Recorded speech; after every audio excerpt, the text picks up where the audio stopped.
Ma'asyiral muslimin wal muslimat rahimani wa rahimakumullah. Pertama-tama kita bersyukur kepada Allah Subhanahu wa taala yang sampai detik ini kita masih diberi nikmat Islam, nikmat iman, dan nikmat di mana kita bisa melaksanakan perintah-perintah Allah Subhanahu wa taala. Salawat serta salam tercurah kepada junjungan kita Nabi Agung Muhammad sallallahu alaihi wasallam beserta seluruh keluarganya, sahabatnya, dan siapapun yang mengikuti mereka dengan baik hingga akhir zaman kelak. Bapak Ibu yang sama-sama mengharapkan ridha Allah Subhanahu wa taala, kita sekarang tengah berada di hari-hari yang Allah muliakan, di hari-hari awal bulan Dzulhijjah, yang mana dikatakan oleh para ulama adalah khairu ayyamid dunya, hari-hari terbaik ya sepanjang tahun. Dan puncaknya nanti di saat hari Arafah, mari kita panjatkan doa-doa terbaik kita kepada Allah Subhanahu wa taala, karena di hari itu doa menjadi sesuatu yang sangat mustajab. Tak lupa mengingatkan diri saya dan semua jemaah untuk melaksanakan puasa sunnah di hari tersebut. Ma'asyiral muslimin, a'azzallahu wa iyyakum. Di bulan Dzulhijjah ini telah terjadi banyak peristiwa ya. Salah satunya turunnya ayat Al-Quran surat Al-Maidah ayat 3 saat beliau sallallahu alaihi wasallam wukuf di Arafah, yang mana ayat ini menyatakan bahwasanya Allah telah menyempurnakan ajaran agama Islam. Allah telah meridai Islam sebagai satu-satunya agama yang diterima oleh Allah Subhanahu wa taala, dan Allah telah menyempurnakan nikmat-Nya. Maka dengan turunnya ayat ini telah purnalah tugas Rasulullah SAW sebagai seorang nabi dan seorang rasul. Maka tak lama setelah haji wada, beliau alaihi salatu wassalam meninggalkan dunia. Ikhwatul iman, a'azzallahu waikum. Peristiwa lain yang tak kalah pentingnya di bulan Dzulhijjah adalah Bai'at Aqabah.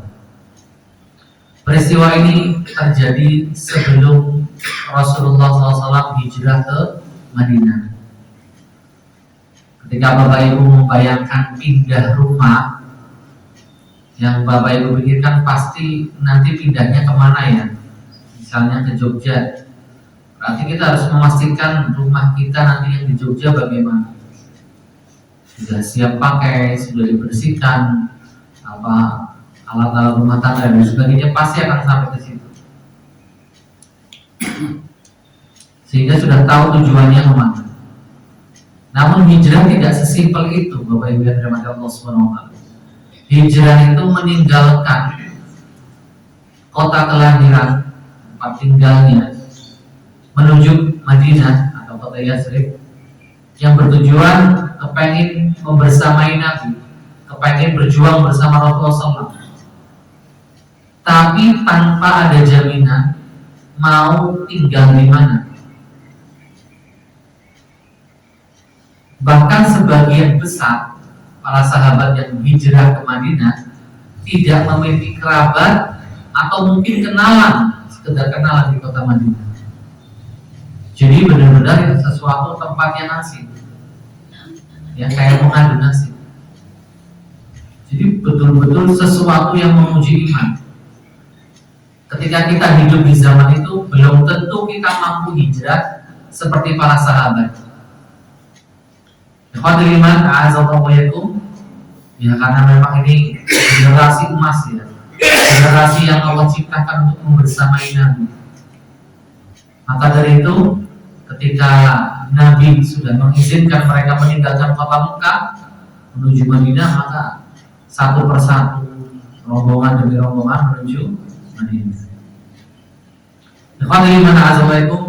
Sebelum hijrah ke Madinah, Rasulullah SAW pun sebagai manusia ya, sudah merencanakan, sudah punya niatan. Kalaupun Mekah memang susah untuk markas dakwah, maka beliau itu berencana mau geser ke kota Taif. Kenapa Taif? Karena Taif tidak jauh dari kota Mekah. Bagi beliau Taif itu lebih jauh dari Mekah, lebih nyaman dari Mekah. dan beliau sudah punya kenalan beberapa di kota Taif. Tapi nyatanya ketika beliau datang bersama beberapa sahabatnya, apa yang beliau temukan? Justru penolakan dan penghinaan kan. Diceritakan di situ lempari macam-macam ya, lempari kayu-kayu berduri, batu-batu kecil oleh anak-anak kecil, diteriakin gila dan lain sebagainya. Sampai keluar kota Taif itu berdarah-darah Nabi dan para sahabatnya. Hingga ditawari oleh malaikat, ya, perlukan ya kami melemparkan gunung tersebut ke kota Taif. Ini rencananya manusia. Kata Allah Subhanahu wa taala, ada tempat yang lebih pas untuk menjadi markas dakwah. Bukan Taif, ya, tapi Yathrib, apa yang kita kenal dengan Madinah Al-Munawwarah.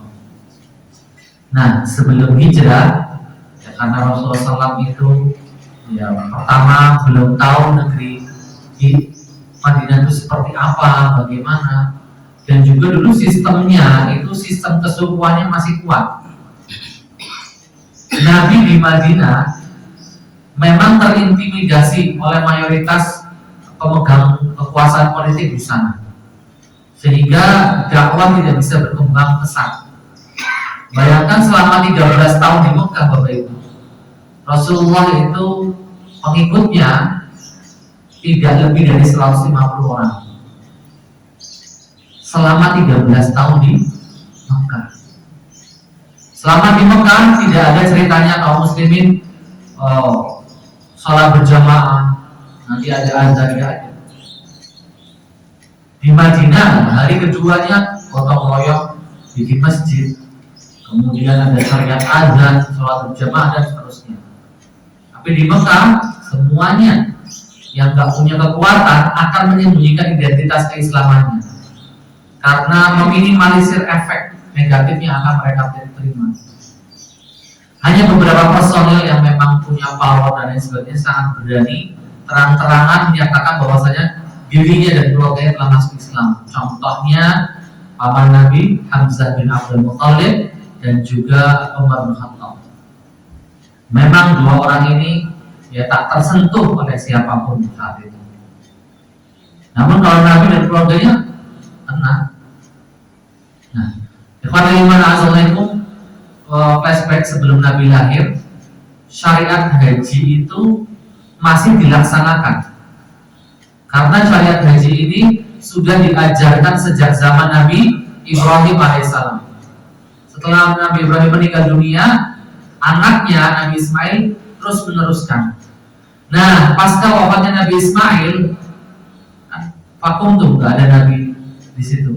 Lama, 100-200 tahun setelahnya mulai tata cara haji mereka menyimpang sampai puncaknya di zaman sebelum Nabi lahir itu orang tawaf di Ka'bah itu ada yang nggak memakai busana.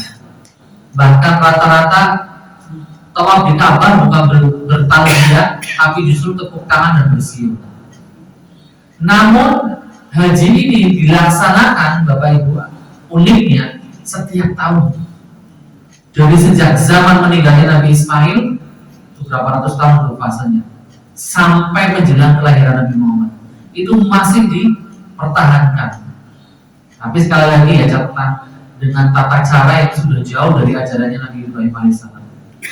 Cuman seperti putaran tawafnya ada. Mungkin yang lain-lainnya nggak ada, mungkin seperti buku di Arafah, Allah Rasul. Nah, Assalamualaikum, ketika Nabi diangkat menjadi Rasul di Mekah, Nabi belum bisa meluruskan manasik haji mereka. Tapi otomatis setiap tahun di bulan haji itu akan datang suku-suku dari berbagai macam wilayah seantero Jazirah Arab, dari utara, Syam, selatan, mana aja pada datang. Yang mampu haji akan berangkat. Masih ingat Bapak Ibu ceritanya Abraha, tentara bergajah yang menghancurkan Ka'bah? Kenapa dia bawa tentara ke Mekah? Mekah bukan sebuah kerajaan yang punya kekuatan militer yang suka menyerang orang, tidak. Tapi kenapa Abraha dari Yaman itu bawa pasukan sampai pakai gajah-gajahnya ke Mekah karena kecemburuan Abraha. Abraha saat itu menjadi gubernur Yaman. Dia bukan orang Yaman, dia asli negeri Habasyah. Tapi posisinya negeri Habasyah sedang menjajah Yaman. Jadi Yaman negara jajahannya Habasyah. Maka diutuslah Abraha di situ. Karena negeri Habasyah berkeyakinan dengan agama Nasrani, maka Abraha membangun gereja yang sangat megah di zamannya, bahkan dilapisi dengan emas. Harapannya masyarakat pribumi setempat itu pada tertarik dengan agama ini. Tapi walaupun sudah ada yang tertarik dan sebagainya, ternyata setiap tahun musim haji mereka berangkat ke Mekah. Usut punya usut ibadah haji. Abraha sampai bertanya, emang di sana ada apa? Ya nggak ada apa-apa, di sana sangat gersang, panas. Abraha sampai tanya, emang Ka'bah itu seperti apa? Lebih megah mana? Ya lebih megah gereja yang ada mungkin. Cuman hatinya bangsa Arab sudah terikat dengan Ka'bah. Nah, dari saat itu Abraha memutuskan ingin menghancurkan Ka'bah supaya tahun depan hajinya ke gerejanya dia. Nah, tapi subhanallah, Allah malah hancurkan dia dan pasukannya. Tambah Ka'bah tambah terkenal, dan musim haji berikutnya setelah tahun gajah tambah ramai. Masyaallah muslimin, azallahu itu kembali ke zaman Nabi, sudah diangkat jadi Rasul, ya. Tapi masih setiap tahunnya ada haji. Ketika haji setiap tahun, Bapak Ibu, Mekah kan mayoritas suku Quraisy, ya. Mereka rata-rata akan menjauh tamu-tamu Allah. Contoh seperti Al-Walid bin Mughirah. Dia salah satu pentolan Quraisy yang menentang dakwah Islam. Ya. Tapi untuk menjaga nama baiknya dan keluarganya, dia akan tetap di posisi pertama orang yang paling banyak penyembelih hewan untuk menjamu jamaah haji. Dia sembelih sekian ekor unta, kambing. Untuk apa? Menjamu mereka. Nanti ada keluarga besar khusus yang menjamin apa? Air, menyediakan pasokan air. Jadi orang Quraisy kedatangan mereka itu menjamu Bapak Ibu yang dirahmati Allah Subhanahu wa taala. Mereka itu menganggap tamu jamu. Ya entah jamuannya seperti apa ya, seperti itu. Dan yang memegang kunci Ka'bah pun sampai hari ini masih temurun dari keluarga itu. Dan ketika Mekah diambil alih sama kaum muslimin di Fathu Mekah, ya, termasuk kunci Ka'bah kan diserahkan kepada Rasulullah SAW. Kemudian Mekah dinyatakan sebagai kota Islam selama-lamanya oleh Rasulullah SAW sampai hari kiamat. Rasulullah itu cuma tinggal di Mekah kalau nggak salah 2 pekan, kurang lebih 2 pekan. Selama 2 pekan itu ada orang non muslim yang memutuskan keluar dari Mekah, ya, ada yang memutuskan tetap tinggal, ada yang memutuskan udah masuk Islam. Nah, keluarga yang memegang kunci Ka'bah sama Nabi tetap dilanjutkan. Kata Rasulullah, kalian yang sudah menjaga rumah Allah, nih saya serahkan lagi sebelum saya balik ke Madinah, kalian lanjutkan. Dan tidak ada yang boleh ngambil dari mereka. Itu pesan Nabi. Makanya sampai hari ini pemerintah kerajaan Arab Saudi itu tidak akan mengambil kunci Ka'bah dari keluarga tersebut, tapi diserahkan secara turun-temurun ke mereka yang bertugas membersihkan Ka'bah. Terus nanti memang kiswah itu ditanggung oleh APBD negara Saudi, ya, setiap tahunnya ganti tanggal 9 Dzulhijjah kan ganti. Tapi prosesinya nanti sama keluarga ini, dari pembersihan Ka'bah, penggantian kiswah dan seterusnya. Secara simbolis kuncinya memang tidak berubah dari zaman itu. Nah, ikhwatul iman azalaikum, sehingga kita kembali ke zaman Nabi. Manasik haji itu sudah ada sejak zaman Nabi Ibrahim sampai hari ini. Nah, di zaman Nabi diluruskan caranya. Nah, saat musim haji ini Bapak Ibu, kan banyak utusan orang-orang Arab dari berbagai macam tempat. Saat itu Nabi bertemu orang-orang yang berasal dari Yathrib. Nabi ngajak diskusi mereka. Dari mana bapak-bapak? Kami dari Yathrib. Oh, Yathrib di mana? Di sini. Oh, cukup jauh ya. Kemudian berdialog. Kemudian dialognya semakin dalam. Rasulullah mulai mengajak kepada agama Islam. Subhanallah, mereka sangat tertarik dengan ajaran agama Islam. Dan setelah berdiskusi beberapa hari, mereka memutuskan untuk memeluk agama Islam. Ada beberapa orang saat itu, kalau nggak salah kurang lebih 12 orang. Dan setelah itu mereka membaiat Rasulullah SAW. Membaiat itu artinya sumpah setia, akan setia membersamai Nabi. Kata Nabi, besok ketika kalian mau kembali ke Madinah, saya nitip satu orang ya, namanya Mus'ab bin Umair. Siapa Mus'ab? Mus'ab itu kayak ustadz, kayak dai, kayak mubalik. Kamu pulang ke Madinah sama Mus'ab sana. Nanti Mus'ab di sana ngajarin kamu sholat, Al-Quran dan lain sebagainya. Jadi Mus'ab berangkat bersama 12 orang ini ke Madinah. Untuk apa? Jadi guru ngaji, guru agama. Subhanallah, para sejarawan mengatakan, kenapa orang Madinah itu ketika datang berita agama Islam, ketika datangnya berita ada Nabi akhir zaman, kenapa mereka tidak menunjukkan penolakan seperti yang ditunjukkan sama orang-orang Mekah? Kata para ahli sejarah, pertama kemungkinan besar Mekah rata-rata masyarakatnya itu pagan. Pagan itu ya nyembah bendala, nyembah berhala gitu ya. Rata-rata, memang nggak ada yang agamanya Yahudi Nasrani, ada minoritas kan. Tapi rata-rata penyembah berhala. Sedikit dari mereka Yahudi, sedikit dari mereka Nasrani, dan sedikit masih menjaga Hanafiyah atau tauhid, masih bertauhidkan Allah. Tapi kalau di Madinah, Bapak Ibu, orang-orang pribumi Madinah yang dari suku Aus dan Khazraj, mereka bertetangga dengan komunitas Yahudi. Yang salah satu bahan pembicaraan mereka tiap hari di sana, mereka bilang akan ada Nabi akhir zaman. Jadi berita ini sudah sering terdengar oleh bangsa Arab dari suku Aus dan Khazraj, pribumi orang Madinah. Ini ngomong-ngomong, kenapa di Madinah ada banyak komunitas Yahudi? Sampai ada 3 desa besar, Bapak Ibu, semuanya Yahudi. 3 suku Yahudi besar, ada Qainuqa, Bani Nadir, sampai ada yang punya benteng. Satu lagi memegang perekonomian Madinah. Mana Yahudi memang dari dulu tuh bisa ya, pintar.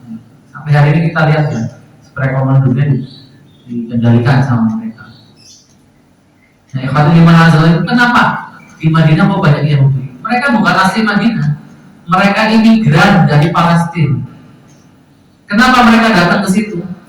Karena menurut nubuat agama mereka, ini sudah masuk zaman di mana akan muncul Nabi akhir zaman. Di dalam nubuat mereka dinyatakan Nabi akhir zaman itu ada di negeri Tiba. Tiba itu nama lain Yathrib, nama yang sekarang kita kenal dengan kota Al-Madinah Al-Munawwarah. Sehingga mereka kepengen anak-anak mereka atau ponakan mereka atau cucu mereka yang nanti jadi nabi. Akhirnya hijrahnya apa, imigrasinya atau perpindahannya besar-besaran dari Palestina itu ke Madinah. Bayangkan sampai 3, mungkin bukan cuma desa, 3 kecamatan tuh khusus Yahudi semua, Pak. Sampai ada yang punya benteng luar biasa. 100 tahun sebelum Nabi lahir mereka sudah ke situ. Karena berharap kalau nggak anak mereka itu cucu mereka. Karena menurut buat mereka itu dari kota Tiba. Nah, subhanallah, ternyata Allah berkehendak lain. Allah mengutus Nabi akhir zaman dari Mekah, cuma nanti tinggalnya di Madinah. Nah, salah satu sebabnya ini. Jadi kenapa orang-orang Madinah gampang menerima Islam? Kembali ke cerita tadi yang Rasulullah mengutus Mus'ab bin Umair ke Madinah, apa yang terjadi Bapak Ibu yang dirahmati Allah Subhanahu wa taala? Setahun aja itu sudah banyak sekali orang masuk Islam. Sampai disebutkan ya, tidak ada rumah ya, setahun setelah pertemuan Nabi dengan orang-orang Madinah itu di waktu musim haji tahun 12 kenabian, itu setiap rumah di Madinah pasti sudah ada yang masuk Islam, entah bapaknya atau ibunya atau anaknya. Dan di sana tidak ada intimidasi.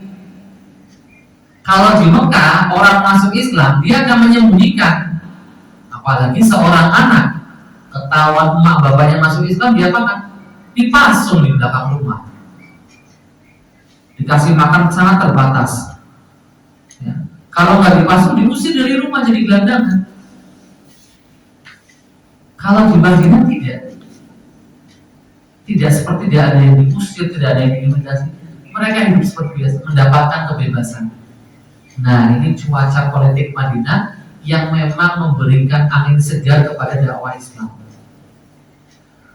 Bapak Ibu yang dirahmati Allah Subhanahu wa taala, gak lama setelah masuk tahun, berarti tahun ke-13 Hijriah bukan Hijriah, kenabiannya di tahun haji berikutnya, maka datanglah utusan orang-orang Madinah.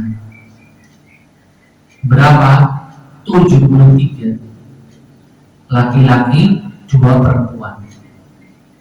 Itu dalam setahun doang ini. Itu yang berangkat haji. Yang nggak berangkat haji di Madinah lebih banyak. Itu yang berangkat saja. Mereka sudah janjian Bapak Ibu. Sebelum mereka datang di musim haji, mereka sudah janjian sama Nabi. Ketemu, udah ada korespondensi ya sebelumnya. Janjian ketemu. Tapi ketemunya jangan sampai menarik perhatian orang Quraisy. Karena efeknya nanti Nabi lagi, teman-teman mereka Muslim yang ada di Mekah akan dapat tekanan lagi. Nah, akhirnya datanglah tahun haji berikutnya, dan datanglah utusan dari Madinah yang udah Muslim ini. Yang non Muslim yang masih memeluk agama dahulu untuk haji ada, cuman jumlah Muslimnya saat itu dari Madinah ada 73 dan 2 perempuan. Dan mereka otomatis tidak mengikuti cara haji mereka, kan sudah masuk Islam, sudah ngerti, sehingga mereka tidak mengikuti hal-hal yang dilakukan, hanya beberapa manasik yang mereka lakukan. Kemudian ikhwatul iman azalaikum, nah di musim haji tahun 13 kenabian inilah Nabi bertemu dengan 73 orang plus 2 perempuan tadi.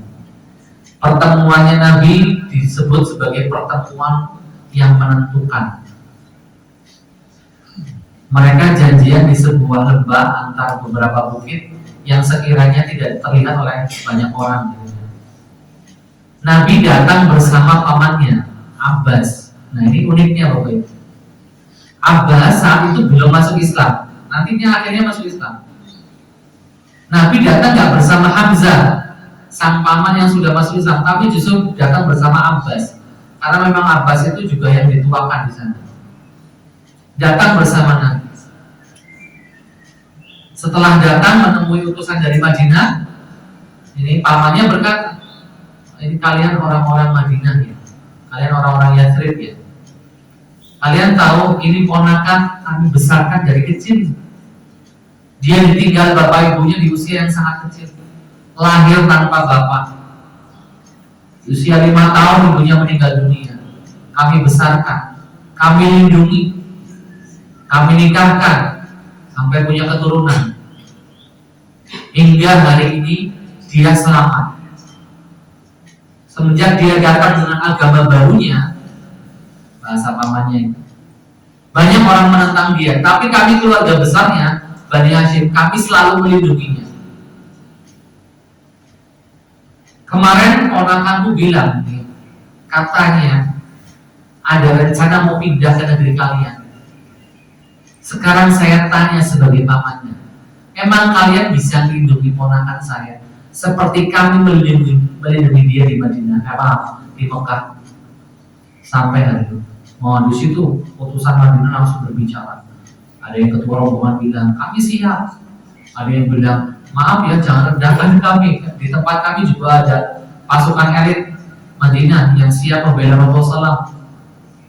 Kami juga pintar berperang, gak cuma Quraisy saja. Karena notabene-nya Bapak Ibu, kalau ada peperangan besar di Jazirah Arab, itu suku Quraisy biasanya yang menangan. Makanya negeri-negeri besar dia akan bersekutu dengan Quraisy. Karena biasanya kalau di peperangan menang terus.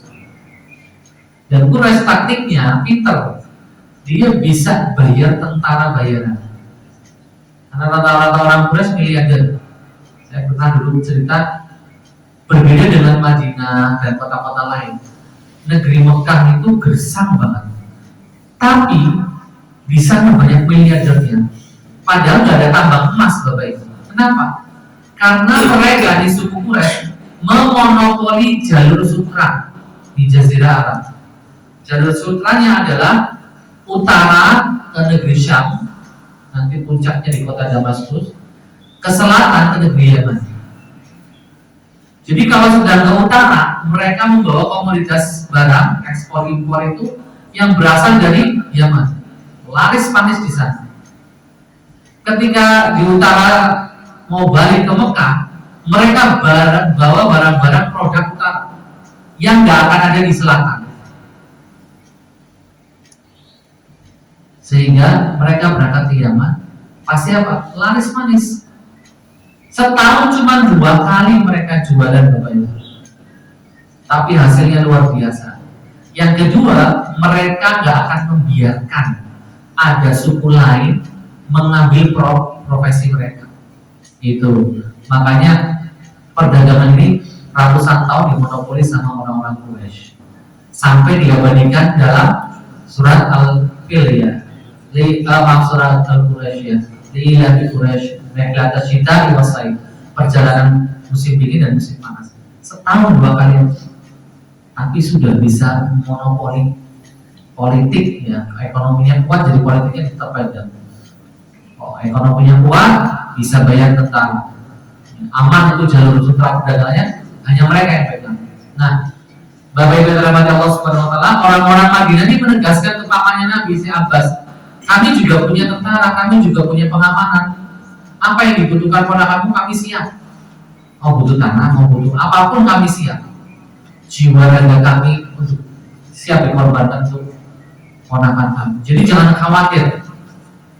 Ponakan kamu datang ke rumahnya, bukan ke negeri orang. Terus Abbas dialog lagi sama mereka, nanya ini, nanya itu. Ya intinya Abbas sebagai paman itu memastikan ponakanku di sana itu disambut dengan baik dan ada yang melindungi. Karena Abbas khawatir keluar Mekah malah gak ada yang melindungi, nanti bisa dihabisin orang. Jadi Bapak Ibu, sistem kesukuan ini ada positifnya di zaman itu. Karena apa? Nabi itu terlindungi. Walaupun ada dari keluarga besar Nabi yang benci sama Nabi, contoh kayak Abu Lahab, tapi mayoritas tetap akan melindungi Rasulullah SAW.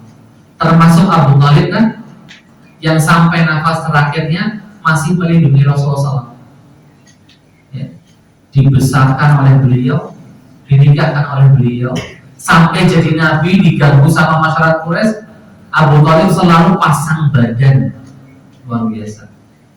Makanya dikatakan Abu Husni, tahun kesedihan, karena Nabi menyaksikan pamannya yang sangat sayang dengan dia, yang sudah kayak orang tuanya sendiri, itu meninggal belum melafalkan syahadatain.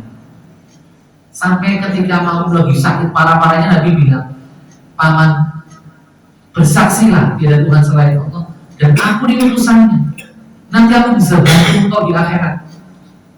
Nah, tapi kan teman-teman pamannya datang kayak Abu Jahal, kamu anak bau pencuri, keluar kamu dari sini. Akhirnya sampai nafas terakhirnya Abu Thalib belum melafalkan syahadatain, ya nggak bisa masuk surga. Itu yang bikin Rasulullah tuh benar-benar kayak ya namanya manusia ya, di titik yang sangat sedih sekali, kehilangan sosok orang tua dan belum bisa mengislamkan. Tapi di saat itu Allah menurunkan ayat innaka latahdi man ahbabta. Wahai Nabi, Anda itu manusia. Anda hanya menyampaikan wahyu. Yang menggerakkan hati dapat hidayah siapa? Allah Subhanahu wa taala. Jadi Bapak Ibu jangan heran kalau ada misalnya gitu ya, kiai ustaz kok anaknya orang benar teman ya. Ya jangan heran. Mungkin saja orang tersebut sudah berdidik dengan baik, tapi hidayah Allah belum berkenan. Bukan berarti gagal. Contoh lagi, Nabi Nuh alaihissalam kurang sabar apa mendidik anak-anaknya. Tapi ternyata ya ada anak beliau yang durhaka kan. Ya walaupun satu kan tetap ada. Padahal Nabi Nuh berdakwah 950 tahun. Sudah sangat sabar. Akhirnya tenggelam. Ini bukan berarti cara dakwahnya yang salah. Namun Allah ingin menegaskan bahwasanya satu hal, hidayah di tangan Allah. Jadi kalau kita ingin meluruskan anak kita, ponakan kita, saudara kita, pasangan kita, dibarengi dengan doa, libatkan Allah untuk menggerakkan hatinya supaya mau berbuat baik, supaya mau beribadah dan lain-lain. Ma'asyiral muslimin, azallahu wa yakum. Jadi dengan peristiwa Baiat Aqabah yang kedua ini, Nabi mantap untuk hijrah ke Madinah. Jadi Baiat Aqabah yang pertama ini sudah bikin Nabi semakin mempelajari bagaimana situasi Madinah, masyarakatnya kayak apa. Sambil mengutus Mus'ab kan nanti banyak informasi yang beliau dapat. Kemudian ditunggu tahun berikutnya ada Baiat Aqabah kedua. Ternyata luar biasa responnya, perkembangannya luar biasa. Nah ini bikin mantap Nabi untuk pindah. Sebenarnya Nabi itu gak kepengen pindah dari Mekah, Bapak Ibu. Bahkan ketika Nabi mau keluar dari kota Mekah, beliau masih nengok kota Mekah. Ini kejadian diriwayatkan sama Abu Bakar. Beliau mendengar sendiri. Nabi bilang, hai Mekah, kamu kota yang paling aku cintai. Aku lahir di sini, aku besar di sini, aku menikah dan punya keturunanku di sini. Namun sekarang aku meninggalkan bukan karena aku benci, tapi masyarakatku yang selalu menentang Islam sehingga aku tinggalkan. Makanya waktu Fathu Mekah kan orang-orang Ansor pada nangis. Waduh, Mekah sudah jadi kota Islam. Ini jangan-jangan Nabi mau pindah lagi ke kampung halamannya. Tapi ternyata keputusan Nabi di luar prediksi mereka. Nabi memutuskan akan tetap hidup sampai wafatnya nanti di kota Madinah. Makanya kan makamnya Nabi, pusaranya beliau sallallahu alaihi wasallam ada di Madinah. Bapak Ibu yang dirahmati Allah Subhanahu wa taala, jadi peristiwa Baiat Aqabah ini benar-benar ya menentukan jalan sejarah Islam. Dengan terjadinya 2 kali di 2 tahun berturut-turut peristiwa Baiat Aqabah ini, maka kita melihat bagaimana para sahabat itu dulu berjuang bersama Nabi. Perjuangan mereka itu enggak kaleng-kaleng. Ya. Sekali lagi belum tentu di zaman Nabi kita bisa seperti mereka. Bapak Ibu yang dirahmati Allah Subhanahu wa taala, saya sering mencontohkan ya, Suhaib Ar-Rumi, orang asing yang datang ke Mekah dalam kondisi bujang, gak punya apa-apa, kemudian mencoba bertarung nasib, berbisnis di sana, sampai dapat keuntungan, sampai menikah dengan wanita asli Mekah, sampai jadi pebisnis sukses, jadi miliarder. Namun beliau dan istrinya dan anak-anaknya memeluk agama Islam. Pada saat hijrah, beliau mengumpulkan semua hasil kekayaannya di sebuah karung besar, 2 karung besar. Itu entah berapa ratus miliar kalau sekarang kita lihat. Dulu kan uangnya berupa kepingan emas, Pak. Itu 2 karung besar, beliau kubur di bawah keranjangnya beliau. Beliau tinggalkan rumahnya. Di malam hari, berangkatlah dia sama anak istrinya. Sampai di sebuah titik udah keluar kota Mekah nih, ketangkep sama orang-orang yang dipatroli. Nah, mau kemana kalian? kalian sudah muslim ya, kalian sudah Islam ya, kalian mau ke Madinah ya, ketahuan deh. Oh nggak bisa, kamu nggak bisa ke Madinah. Kamu orang miliarder sini, kamu berbisnis di sini, kamu sampai dapat banyak keuntungan. Terus Suhaib memohon, kalian mau apa? Ya mau hartamu sini. Kalau kamu memang benar mau kami lepas, serahkan semua hartamu. Suhaib bilang, aku kuburkan di bawah ranjang semua harta. Beneran nih? Nggak percaya kan? Ini miliarder soalnya benar. Akhirnya di antara petugas itu 2 orang masuk ke kota Mekah menuju rumahnya Suhaib Ar-Rum. Dicek, digali itu beneran ada 2 karung kandi, isinya apa? Kepingan emas, tabungannya beliau yang bertahun-tahun. Akhirnya 2 petugas tadi kita menemukan harta karun beneran. Oh ya sudah, akhirnya Suhaib Ar-Rum ini dilepas. Hanya bawa berapa keping sebagai sangkul di perjalanan. Ya, perbekalan untuk anak istrinya. Berita ini sampai ke telinga Nabi sebelum Suhaib sampai ke Madinah. Lewat siapa? Malaikat Jibril. Kata Rasulullah, Rabbihal Bait. Ya. Ini Suhaib Ar-Rum telah mendapatkan keuntungan yang besar. Gantinya dari Allah lebih besar. Bapak Ibu, kalau ini contoh 1 orang sahabat, belum sahabat-sahabat yang lain, contoh 1 orang ini, kita bisa nggak di posisi dia? Itu yang kita pikirkan. Kita kumpulin properti kita besarkan rumah kita renov rumah kita, kemudian kita tinggalkan begitu saja. Tujuan mereka apa? Hanya ingin bersama Nabi Muhammad SAW. Makanya jangan heran kalau ada hadis Nabi yang mengatakan, kalau sahabatku bersedekah dengan segenggam kurma, nanti akan ada zaman manusia, umatku yang bersedekah dengan sekantong emas, itu pahalanya lebih besar para sahabat. Karena perjuangan mereka itu nggak akan sebanding dengan yang lain. Masyaallah muslimin itu belum lagi hadis yang menyatakan Rasulullah mengatakan, biayihim iktadaitu. Kalian mau pilih sahabatku yang mana aja, insya Allah kalian gak tersesat.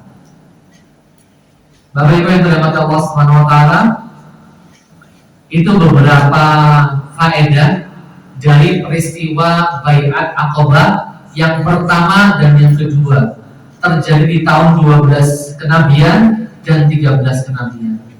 Nah, pas beberapa bulan ya, mungkin 2 bulan setelahnya atau 2,5 bulan setelahnya, Nabi hijrah atau meninggalkan Mekah. Dengan catatan itu bertahap ya, nggak langsung. Nabi itu orang yang paling terakhir meninggalkan Mekah. Masya Allah ya, jiwa kepemimpinannya Rasulullah. Kalau sekarang kan pimpinannya dulu yang diselamatkan. Nabi memastikan sahabatnya itu sudah pada berangkat Madinah. Nabi yang terakhir. Setelah Nabi siapa? Ali bin Abi Thalib. Dipeseri Nabi, kamu tidur di ranjangku ya malam ini. Ali bin Abi Thalib hijrah sendirian, jalan kaki. Bayangin Bapak Ibu, kita kalau naik bis dari Madinah ke Mekah 5 jam ya, itu jalan juga lurus lempeng. Nggak kayak Purwokerto Wonosobo ya Mas, kebelok. Ini lurus lempeng kecepatan tinggi, berarti kan jauh banget itu. Gak kebayang Ali bin Abi Thalib itu usianya waktu itu mungkin baru 18-19 tahun. Itu jalan. Remaja kita pol-polan kan naik gunung, turun gunung terus istirahat. Tuh, jadi memang luar biasa. Masyaallah muslimin azza. Nah, setelah beberapa sahabat yang hijrahnya nggak sama anak istri mereka karena kondisi anak-anak, nah nanti bertahap istri mereka yang berangkat, ada seperti itu. Termasuk putrinya Nabi yang terakhir tertinggal, Zainab di Mekah, karena suaminya masih kafir. Sampai turun ayat di mana nggak boleh perempuan muslimah punya bersuami kafir. Akhirnya Zainab meninggalkan Mekah, diantar sama suaminya dengan baik-baik, dengan terhormat. Tapi dengan berjalannya waktu kan akhirnya mantan suaminya Zainab ini masuk Islam, akhirnya rujuk kembali bersama Zainab radhiyallahu anha. Masyaallah muslimin azalaikum. Jadi dengan sepenggal kisah Bai'at Aqabah ini kita melihat ya bagaimana orang berkorban untuk Islam. Ada satu rumusan dari para ulama itu, kita agama Islam tanpa kita akan terus ada. Tapi kalau kita nggak berjuang untuk dakwah Islam, apalah artinya kita? Karena dakwah itu kewajiban kita semuanya. Dakwah bukan kewajibannya ustadz, ulama, alim ulama, bukan. Itu tugasnya kita semuanya. Namun sesuai kapasitasnya masing-masing. Dakwah itu bukan khotbah seperti ini di atas mimbar. Dakwah itu mengingatkan manusia kepada kebaikan. Ya. Jadi sesuai porsinya masing-masing. Yang levelnya di pemerintahan, ya bikin kebijakan-kebijakan yang sesuai dengan norma-norma Islam. Kalau di level rumah tangga, kita mengingatkan keluarga tentang ajaran agama. Ya. Kalau ada berselisih, kita kembali ke aturan agama, mengingatkan selayaknya seperti ini dan seperti itu. Nah, ikhwatiman azalaikum, dalam sebuah ayat Allah Subhanahu wa taala berfirman, "Qul hadhihi sabili ad'u ila Allah ana wa man ittaba'ani." Katakan wahai Rasulullah kepada umatmu bahwasanya ini jalan hidup. Artinya dakwah itu jalan hidupnya Nabi. Kemudian di ayat itu dikatakan ana wa man ittaba'ani. Ini jalan hidupku dan siapapun yang ngikutin saya. Berarti kalau kita mengakui bahwasanya kita pengikut Nabi, kita harus punya kontribusi terhadap dakwah sesuai kemampuan kita masing-masing. Ya. Ma'asyiral muslimin, assalamualaikum. Mungkin ini yang bisa kami sampaikan. Ya, masih banyak ya hal-hal yang tentang Bai'at Aqabah 1 dan 2. Namun ringkasannya seperti itu, sehingga kita memahami betul bahwasanya hijrah ini tidak asal-asalan pindah, namun sudah direncanakan dengan matang. Bahkan tadi saya sudah sampaikan, sebenarnya Nabi mau berencana ke Taif, tapi Allah bilang Madinah adalah tempat yang terbaik untuk dakwah Islam. Maka kemudian bertemu dengan utusan dari Madinah, kemudian sampai mereka memberikan bai'at atau sumpah setia, sehingga Nabi dilepas oleh keluarga besarnya untuk tinggal di negeri yang baru, yaitu Yathrib. Wallahu ta'ala a'lam bishawab. Silakan jika ada pertanyaan ataupun masukan sebelum kami tutup kajian pada pagi hari ini. Silakan. Oh ya, silakan. Oh, haji ini. Ini kebanyakan dari Indonesia kan pakai haji amatur. Amatur itu di anak jam view binatangnya ya. Itu di Indonesia kemarin ada sebagian yang sebenarnya view dipotong di tanah es saja. Mungkin ada yang tidak pendapat ini. Ini supaya bagaimana pencerahannya untuk penyembelihan haji. Ya. Penyembelihan haji itu ya memang di Kota Mekah, Bapak. Kota Mekah. Tapi ada yang kemarin kan teman-teman dari Muhammadiyah masalah ya, itu berpendapat jamnya di tanah air ya. Saya belum mempelajari betul argumentasi mereka. Namun kalau ada dua pendapat berselisih, Pak, Bapak ambil pendapat yang lebih selamat itu aja. Karena pendapat mayoritas kan tetap harus penyembelihan jam di Kota Mekah kan? Kalau di selain Kota Mekah nanti bukan kategori masuknya jam. Dikhawatirkan pendapat ini kalau benar, maka kalau kita bayar jam nanti jamnya enggak. Kalau kita bayar jam di sini kita nggak sah dari sesuatu yang mengurangi ibadah haji kita. Jadi saya tetap masih condong pendapat yang pertama, Pak. Penyembelihan jam itu di tanah suci. Nah, mungkin kita bisa usul ke pihak yang penyelenggara di sana penyembelihan jam itu bisa dibagikan untuk selain fakir miskin Mekah. Selama ini dibagikan untuk fakir miskin Mekah ada memang tempatnya. Tapi juga bisa mungkin nanti dibagikan ke wilayah lain. Butuh apa logistik yang bagus ya. Dikemas apa tuh dibagikan seperti itu. Itu yang kemarin ada usulan sampai sana seperti itu. Cuman bagaimana detailnya saya nggak bisa jawab. Cuman saya pribadi tetap lebih condong ke yang klasik itu.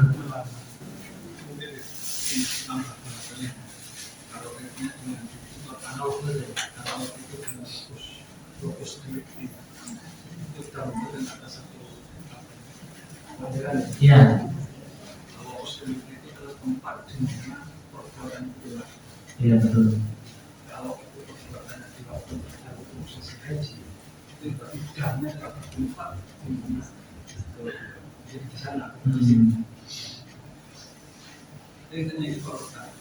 Itu besarnya ya perjuangan dan jasa.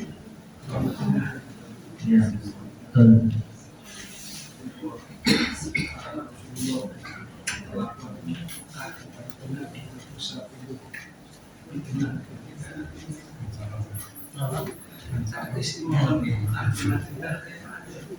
Ada.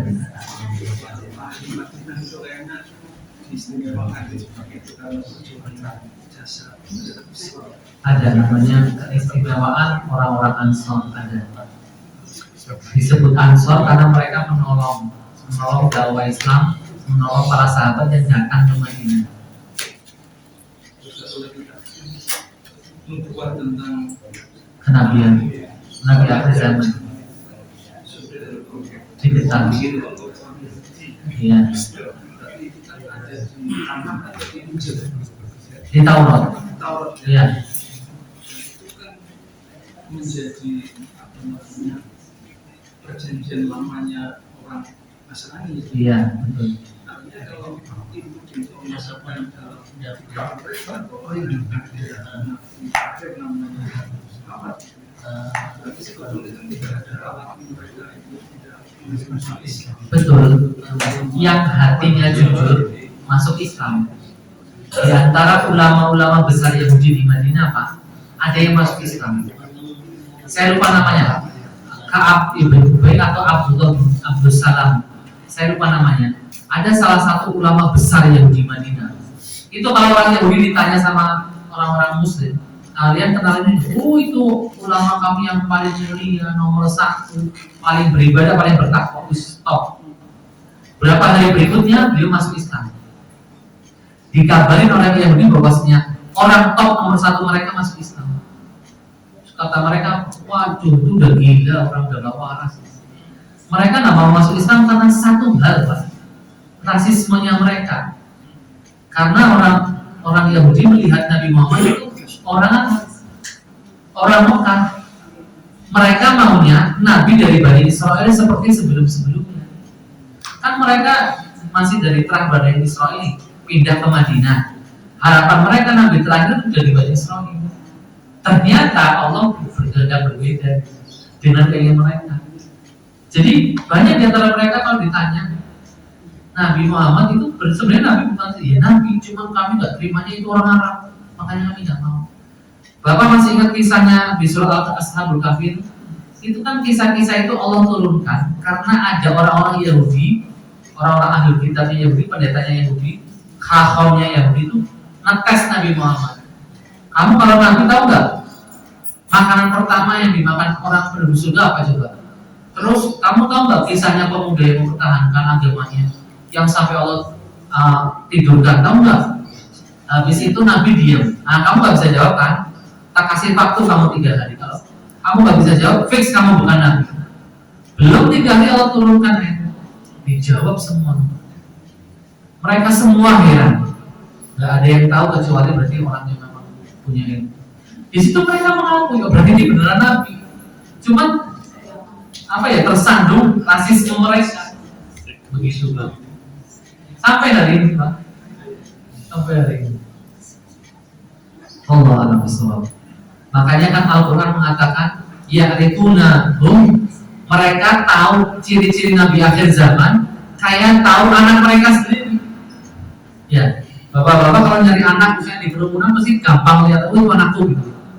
Tapi kalau kadang-kadang bapak-bapak kadang belum ya pak, ibu-ibu biasanya lebih paham. Itu anakku gitu. Ibu-ibu kan langsung paham loh. Itu ciri-ciri anak kan ngerti ya bapak ibu, kayak apa, mana tanda lahirnya. Itu kita ngerti banget. Masih ingat waktu Nabi muda, usia remaja diajak pamannya belajar dagang ke luar negeri. Pertama kali Nabi keluar negeri, belum sampai kota Damaskus, baru tengah perjalanan di kota Basra, dihentikan sama pendeta Buhairah. Diajak diskusi ketua rombongan. Intinya Buhairah pengen ngasih tahu, ini ada orang baru yang ikut rombongan kalian ya. Gak ada kecuali anak-anak muda itu. Dipanggil anak muda, saya minta izin periksa satu-satu, saya lagi nggak berbuat jahat. Diperiksa satu-satu, pas sampai Nabi Muhammad SAW, dibuka di sini di belikatnya itu ada tanda kenabian, bulat sebesar mungkin kayak kalau ayam kampung kecil gitu ya. Kalau lehotan gede, lebih kecil ya. Itu bulat oval itu ada kayak batik-batiknya pak. Tapi yang tahu ini hanya Ahlul Kitab. Orang Arab sekali lagi yang di Quraisy itu kan pagan, nggak tahu. Mereka nggak membaca kitab suci. Nah, pendeta Buhairah pas lihat ini langsung bilang sama Abu Thalib, pemimpin rombongan, ini siapa? Ini ponakanku, udah nggak ada bapaknya. Kalau kamu sayang sama ponakanmu, cepat siapkan pengawal terbaik, kembalikan ke Mekah. Loh, kenapa ini mau kami ajarin berdagang? Ini apa? Kebiasaan keluarga kami mengajarkan remaja untuk berdagang. Ini bukan masalah dagang enggaknya. Kalau Yahudi tahu ponakan kamu ini calon nabi, mereka bakal menghabisi dia. Loh, kenapa? Karena kalian orang Arab. Yahudi nggak bakal terima. Ini sudah dikasih tahu pak. Makanya Abu Thalib agak ragu kan, akhirnya menyiapkan pengawal khusus. Nabi Muhammad ini dipulangkan. Sejak saat itu Nabi Muhammad tidak boleh keluar jauh-jauh dari Mekah. Itu pendeta itu sampai mohon-mohon sama Abu Thalib, sampai dijamu itu jamuan. Saya nggak bohong, saya lagi menjaga ini Nabi akhir zaman. Mereka dia tahu. Bahkan masih ingat ketika Nabi pertama dapat wahyu, kan istrinya Khadijah datang ke pamannya ya, Waraqah bin Naufal yang seorang Nasrani yang dia juga Ahlul Kitab. Ditanya, ini kejadian sama suamiku apa? Kata Waraqah, kalau yang ceritanya kamu memang benar, berarti nanti suamimu bakal jadi nabi. Kamu jangan sedih ya kalau diusir sama masyarakatmu, diusir sama, inilah perkaranya para nabi. Kalau aku hidup di zaman itu nanti, aku siap membela suamimu. Tapi yang ternyata kan Waraqah beberapa hari setelah itu meninggal dunia. Jadi ada beberapa Alkitab yang jujur memang menyatakan apa adanya. Nah, cuman kalau ngomong dari kalangan Yahudi, Bani Israel, oh sangat jarang pak. Karena tadi rasismenya mereka. Wallahu a'lam bishawab, saya cukupkan sampai di sini. Terima kasih atas perhatiannya. Aqulu qouli hadza wa astaghfirullah li wa lakum. Assalamualaikum warahmatullahi wabarakatuh.